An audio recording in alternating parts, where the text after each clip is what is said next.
Hello everyone, welcome back to Tali's Kitchen, and today we're going to be making this super simple, super easy, absolutely gorgeous chocolate cake. And I covered this with chocolate ganache, and it turned out absolutely incredible. When I tell you this was delicious, guys, this was delicious. And it is so simple to make at home, really easy to put together. So without any further ado, let's learn how to get this done.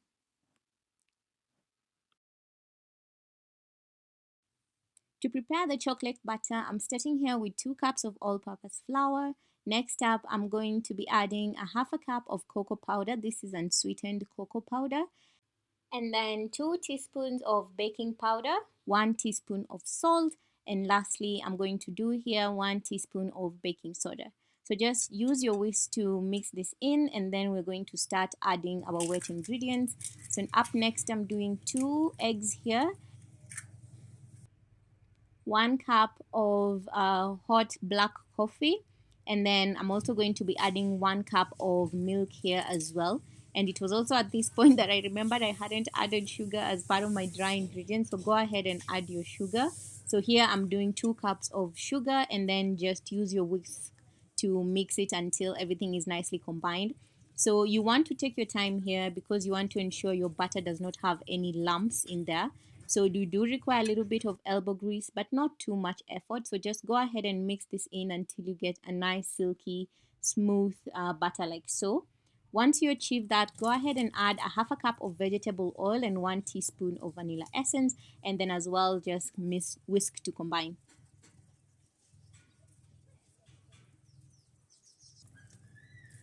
So this butter looks absolutely good. No lumps in there. Nicely beautiful and smooth and silky. So I'm going to start preparing my baking tin here. You just want to rub on a little bit of butter or margarine, and I'm using a parchment paper to just rub that on. And then I'm going to be dusting this with chocolate powder because, hey, we're making chocolate cake. So this is a 9-inch baking tin. I only had one, so I did bake my cake twice. I mean, the first batch and then the second batch. But if you do have 2 cake tins, then just use 2 cake tins. You can use a measuring cup to ensure you distribute your cake evenly. I did not do that. I just used my eyes here, but to be more precise, you can use a measuring cup. And then we're going to be baking this in the oven at 180 degrees Celsius for 35 to 40 minutes. And do ensure to tap that on the counter before it goes into the oven. My first batch of cake here is ready, and I'm super excited. Look at how beautiful and soft that already looks. Oof, I'm excited. To prepare the ganache, I started here with dark compound chocolate, which I just cut into small pieces. So these turned out to be about a 3/4 cups of chocolate. So I did add a 1/4 cup of chocolate chips. And I'm going to be preparing this over a double boiler. That just means I have a pan with water, and then I'm going to do the glass bowl on top. So after you've added in your chocolate, go ahead and add 1 1/4 cups of whipping cream, and then we're going to just start stirring this gently. And you really want to be gentle here, and you want to keep stirring until the chocolate melts down. So do take your time here. You can remove it from the heat if it's getting too warm, and then pop it back on, but be gentle with your ganache until you're able to achieve a nice beautiful silky mixture like so. So once it's cooled down to room temperature, cover it with some cling film, and then just pop it in the refrigerator. You can keep it there for 1 to 2 hours until you achieve the consistency that you're looking for. So it's been about 4 hours now, but I have finally achieved the best consistency of this ganache, and it's still really beautiful and silky. So what happened was I became a little bit impatient after 1 hour, and I decided to whisk it just to see if it can become thicker faster. And that was the worst thing I could have possibly done because the cream separated from the chocolate and I almost cried, but I decided to just pop it back onto the double boiler.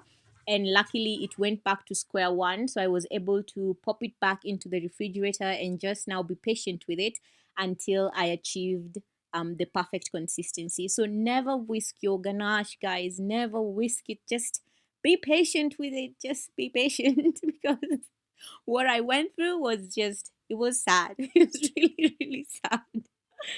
So once your ganache is ready, just go ahead and begin decorating your cake. I decided not to decorate the sides of my cake because I wanted it to be semi-covered. But if you do want to decorate the sides of your cake as well, go ahead and do that. But this was perfect, especially because it's a homemade cake and I can make it as however I want to make it. So I did use a spoon here to achieve those twirls on top. Um, Amateur stuff here as well, but it's a home cake, so make it your own. This was my first time working with ganache, so I'm really happy with how it turned out. And just to add in a little bit of color and some decorations, I did throw on in there on the rim of the cake some desiccated coconut, and they really really tasted amazing. They added some beauty and some color onto the cake, and they also added a really nice beautiful coconut taste as well. They tasted like this coconut that I really love, coconut chocolate. I can't remember the name, but this was absolutely amazing. The cake was nicely soft, the chocolate chips on there adding a little bit of crunch, and that desiccated coconut just adds on another beautiful flavor in that really fuses well with the chocolate. So do make sure to try out this recipe and let me know how it goes in the comment sections below, because I loved this cake. I loved it. It was amazing, just absolutely delicious. I wish I did add more chocolate chips, maybe where I did between the two cakes, just to add in more crunch, because it was really, really amazing. But remember to like, to subscribe, and to share, and I will see you all next time with another amazing recipe. Bye, guys.